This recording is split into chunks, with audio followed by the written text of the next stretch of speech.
Accredited professional licensed tourist guide. Mabuhay! Mabuhay. At ating band captain, si Jeff. Siyang always single and available tuwing lumalabas ng bahay. Pero pagbalik niya sa bahay, sorry, fully committed na siya. Pag-ugas ng pinggan, paglalaba, at pag-alaga ng bata. Macho. At pagpapakain ng aso. Yun, di ba? So, ngayon po, we're going to do a group city tour. This is, may noted po yung inyong mga flights po, no? Kaya medyo kukontrolin ko po yung oras para hindi kayo ma-delay, ha? Sasabihin ko, 20 minutes, gano'n. Yeah. Para naman pero kung gusto magpaiwan, okay lang. Masaya dito. Masaya dito, correct. Yeah. So, una po natin pupuntahan, we're going to visit Crocodile Farm. Pero, let me first, inform you po about our city ordinance on anti-littering. Meron tayong anti-littering ordinance that states, if you are caught littering, nahuli kayo, no? Nagtapo, mga ganito. First offense, 200 pesos. For the poor. Second offense, 300. Ito maganda. Third offense, good news. Meron kayong 2 months extended vacation. Sa loob. Isipin nyo, may matutulugan. Libreng pagkain. May uniform pa. At may magbabantay pa sa niya 24/7. Secure. Yes. And they're going to give you good security. Lupit, no? Ay, yung maganda lagay niyo sa basurahan. You know what? Ang maganda po dito, ang aming basurero, they collect Monday to Sunday. Morning, afternoon, tsaka evening. At pag nakarating po sa recycling facility, may dada siya ng shredding machine. Pupudit po. For example lang po, ma'am, for illustration lang po. Pakipunit-punit nyo lang po, ma'am. Punit-punit lang. Kunwari, nasa shredding machine. Punit-punit nga. Pakita nyo na naman. Hindi nagiging si ma'am. Ayaw kasi ang galit niya dyan. Pag napunit-punit Parang na po sedula siya, lang. lalagyan nila ng pandikit adhesive para magdikit-dikit. At patutuyuhin, magandang panahon yan, mainit-init talaga, talagang tuyo yan. At pag ano po siya, ma'am, kayo naman magandang kamay. Lagay natin yan, sarado nyo. Shake nyo. Sabihin nyo, I love nature. I love nature. Kita nyo magagawa pag may pagmamahal sa nature, ha? Kaya sabihin nyo, with feelings. I love nature. Feel, no? Ngayon, huwag niyo pupunitin, ha? Buksan nyo dahan-dahan. Hindi na pupunit, ha? Magic, magic! Galing na po yun ni Mama. Galing, ha? Diba? Yan ang sinasabi, pag may pagmamahal, may nabubuo. Subukan nyo. Diba? Nabubuo talaga. Itabi ko na, ha? For tomorrow's use. At may kasabihan, you can turn trash into cash. Port ko lang maigi, ha? Sihilain ko ganyan. Trash to cash.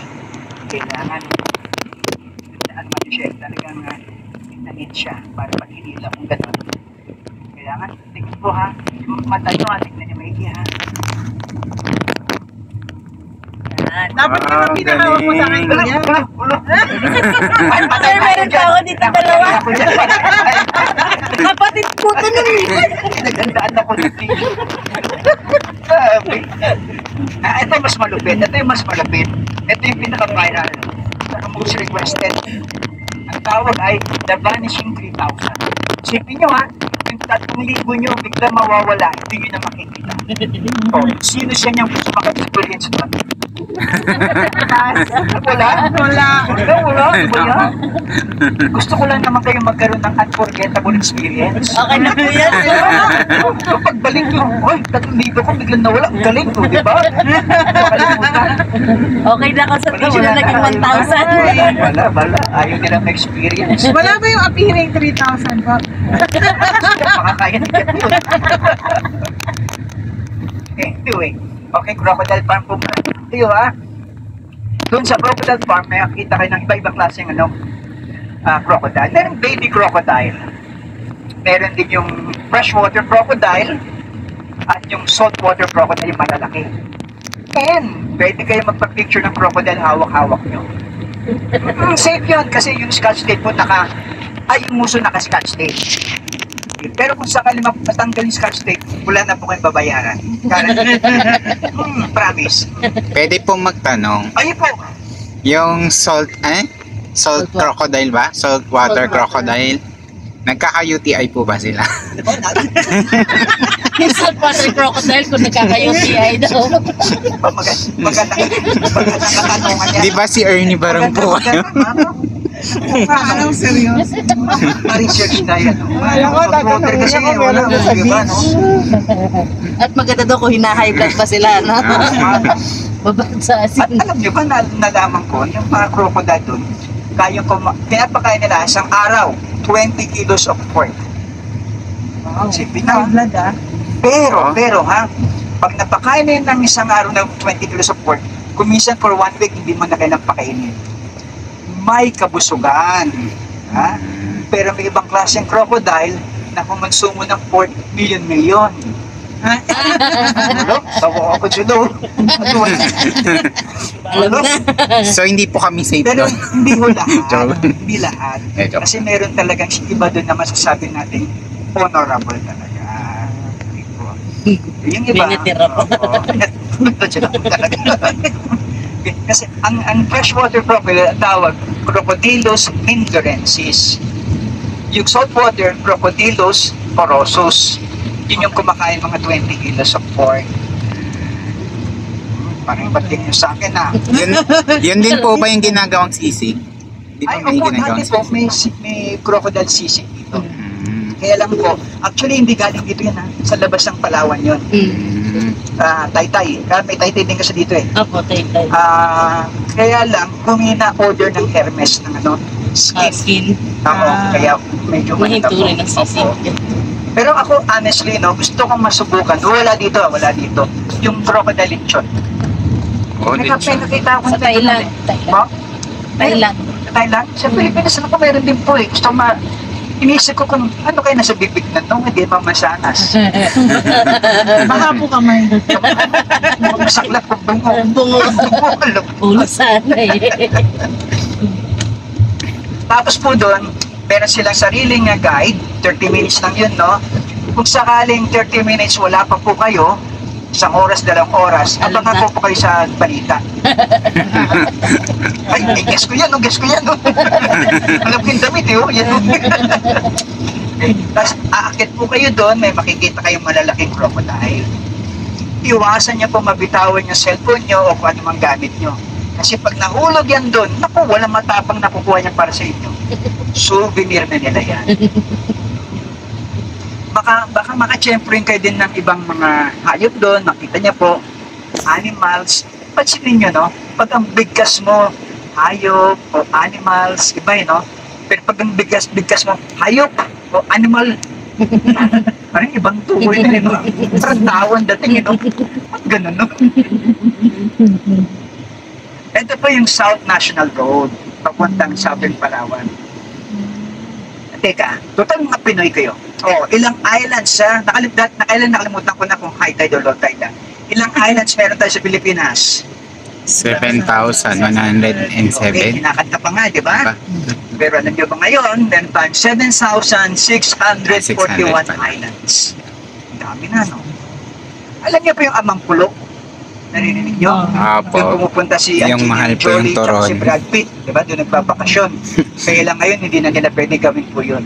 Ibalay na sila. Opo, divorce na po kasi sila po si ma'am. Sausa. Very good. At alam niyo po ba, alam niyo yung turon? Yung Apo. turon nakaka-high blood. Subukan niyo sa Amang Pulo po, ma'am. Order kayo. Nakakaiba yung price. Lahat naman presyo yan. pala, Lahat ng grabe. pagkain doon. Maka-high High blood blood kayo. din. 1.5. Grabing turon. O, di ba, no? Sabi ko, isang piling? Isang buhay. Hindi. Kasi nga daw yung saging na kinuha, inago pa sa kay King Kong. Grabe pa. Kaya gano'n kamahal. At alam niyo ba magkano ang isang gabi nila doon? $4,000 US. Okay, times 50 na lang natin, ha? $4,000 US. Pero wala pa yan sinabi. So, 4,000, ha? Check nyo sa Google nyo. Banwa Resort. Banwa. Dito rin yung sa Palawan, ha? Alam nyo magkano per night? O, sino may hula? 4,000 yung sa Amang Pulo, ha? Ha? 100,000 US dollars. Ang mahal naman. Grabe, no? Parang kulang-kulang na lang, 6 million na lang. Ayan, siya ang Eh, sa anong halaga, bili ka na ng sasakyan mo, may bahay ka pa. May tricycle ka pa extra.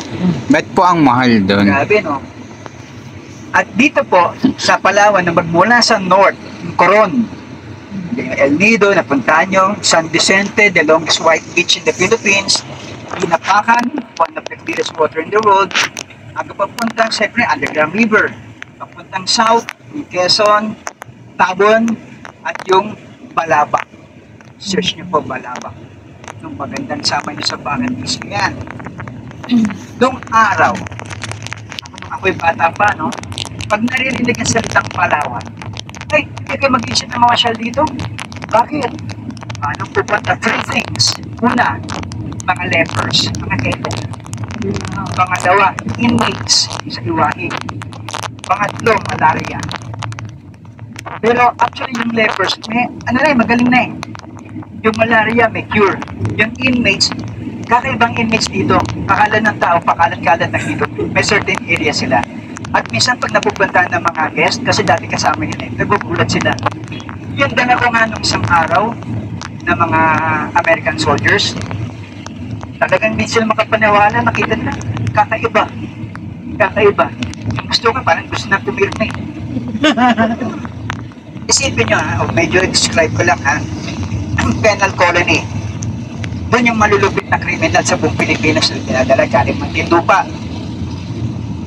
Isang malaking area, komunidad, na may mga nakatirang locals. E anong Filipino culture? Sari-sari store. Ha? Sa isang malaking komunidad na yon, umaga, nakikita nyo naglalakad yung mga inmates. May gulok pa ha? At bibili sa tindahan nyo. Siyempre nga nakapatay. Ang hold up. Yun ang bibili sila. Pero doon safe.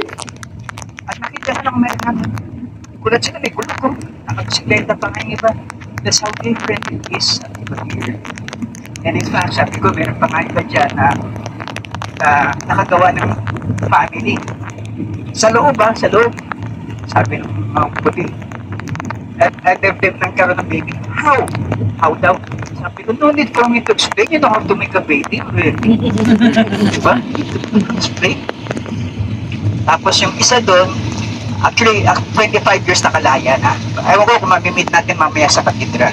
Yan ang isa sa tinutulungan ko rin. Ngayon, pag naalala mo ang pag narinig mong Palawan, wow, di ba? Experience niya sa dito. At mamaya nga pala, no, huwag kayong mahiya magpa-picture sa akin. Ako muna official photographer niyo. Huwag kayong sanay po ako makasira ng phone. Ay, maka-picture. Kailangan marami kayong picture.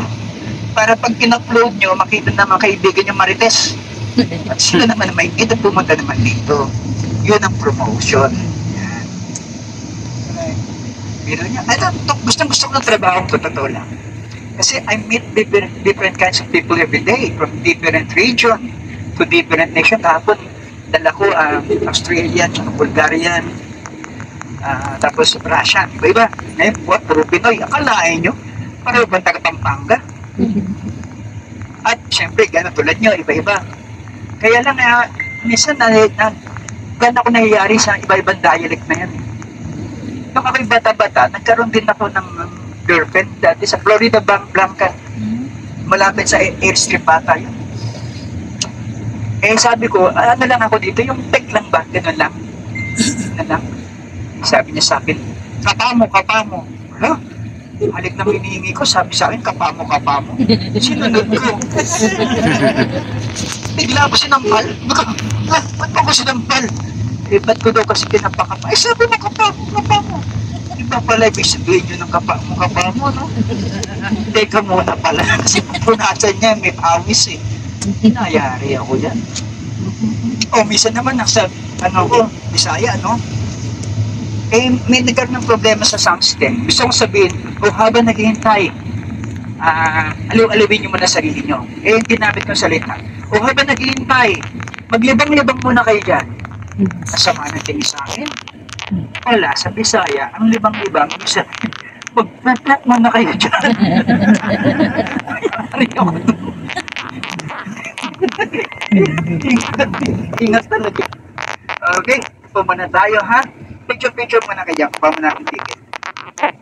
We proceed to the live crocodiles. So if you have more than if you want to take more picture here in the lobby, you can come back later after our tour. So balik na lang po kayo mamaya kung may time po kayo. Okay? Alright, everyone, so good afternoon po yung mabuhay. So welcome to the Conservation Center. So this is formerly known as Crocodile Farming Institute or CFI. And by the way, my name is Silent and I will be your tour guide for this tour. I will assist you from this point down to the hatchling house and up to the fence of the big crocodiles. And then after our tour, if you want to experience the take a picture while holding live crocodile, you can proceed to crocodile holding area. Yes, you can carry a baby crocodile and that is only for 60 pesos, unlimited picture using your cameras and cell phones. And then guys, don't worry, crocodiles are safe because their mouth is already big. Okay? But I do want to proceed to the right crocodiles. I just want to give you some information about this skeleton and this is his real skin. So this is Rio, male saltwater crocodile, which was caught in the Rio Tuba River, Batarasa, and that is in the southern part of Palawan. He was purposely captured because he attacked and killed a native fisherman from the area, and it was confirmed that he swallowed only the right leg of the victim. He was captured in August 4, 1990, but after 5 months in captivity, Rio died because of internal bleeding and too much stress. It is about 6 years old when he died, so for this skin, there's no commercial value anymore. Wala na po itong halaga. Because ideally, the one being used for making leather bags, shoes, wallets, belts, and other products are the skin of the young saltwater crocodile, which is about 3 to 5 years old only. Sa mga batang crocodile lang po, yung pwede nila gamitin. Because everyone, if you can see the skin of Rio, it's too hard and very dry for the machine to be processed. So hindi na po talaga kaya. So everyone, for the skin of Rio, for today, use only. And everyone, Rio, considered being the largest crocodile of the wild. Nowadays, Lolo was dead. If you remember Lolo po, or heard the story about Lolo, by the Guinness Book as the largest crocodile in captivity with 20 pointed long, around 6 meters. While 17 and 16 around 5 meters.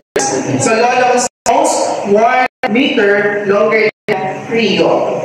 But everyone is not from Palawan because Lolo is from Abusan Marsh in Mindanao. He was captured September 3, 2011, but last revived in 2013. After a year in captivity, Lolo also died because of stress. So everyone just be careful of stress. Yun now. Okay?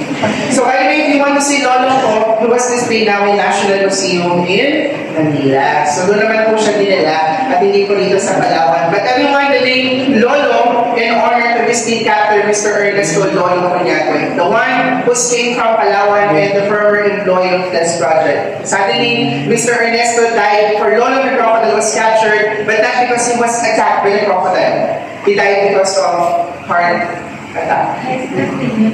Pretty cool. Alright, so everyone, so our next station will be the hatchling house. But before we go there, just want to remind you for your safety. Inside your hatchling house, please, hands off. So do not put your hands and things inside the tanks of the baby crocodiles. Because even though they're still young, but they can jump by and cut off your fingers. Please, hands off. You have a camera and cell phones, you can take pictures, but please kindly turn off your flash to minimize the stress of the young crocodiles. And lastly, as we go to the beds of the big crocodiles, and there we will see almost same size of Rio. Kasi laki po niya, buhay ng buhay pa. Please take out the things that are falling inside the beds, especially your phones, because I don't know how they can you. Okay? Hindi ko po kaya paan sa kanilang buhay makuha ng kuya. So everyone, the guiding is only 10 to 15 minutes, but if you have a question about the crocodiles, you can ask me away. For now, let's go. Crocodiles.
Mapanghilitan. Sila ko. Sarap.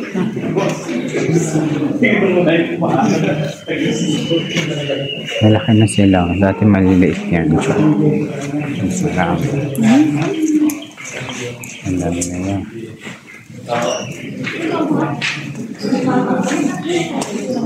Yung magkakasama man nasa 1 years po, ano nga nasa 3 to 4 years po. Ako sir, yan po yung natural po na naging hula.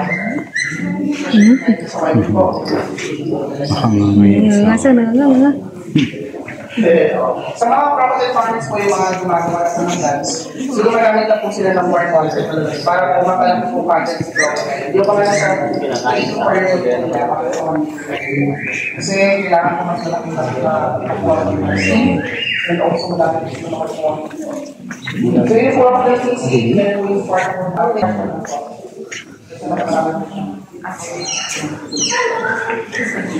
Lang nila. so for now, let's go na po sa program na malalang Ang dami yun. More than 10.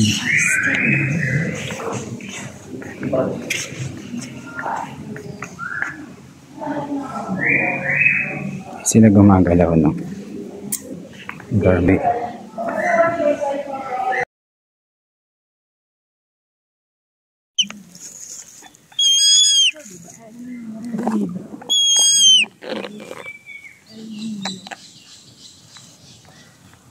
Wow, busog ka dyan, ah.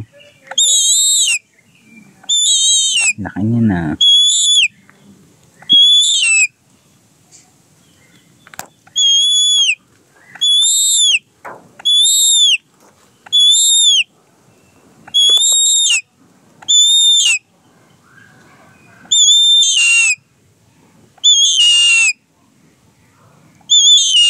Kainin mo na yan.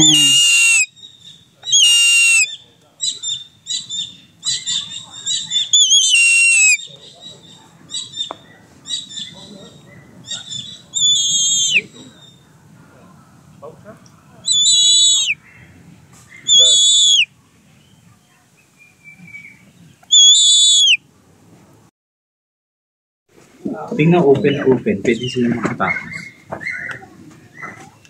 That's the bear cut. Hala, open lang.